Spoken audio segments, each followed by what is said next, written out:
il povero Antonuccio è malato.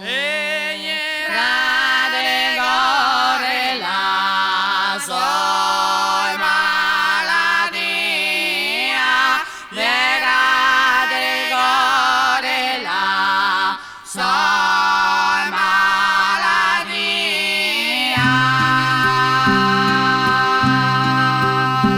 E questa è Mariuccia Chiriacò, è una donna alta, c'ha tutte trecce bianche arrotolate attorno alla testa, pare una colonna. La Chiriacò sa tutto, dell'influsso delle stagioni, dei riti, delle funzioni. Quando è che uno sta per nascere e per morire?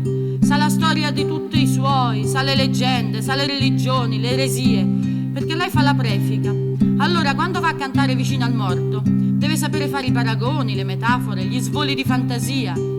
La Chiriacò era a casa sua e mi spiegava lo svolo, mi diceva: è con la voce acuta che bisogna andare su, su, su per piangere il morto, girare tutte le note dell'aria del lamento, fare come l'anagramma del primo verso. Questo è lo svolo, questa è la fantasia, questo è il momento che io canto il morto, improvviso e invento.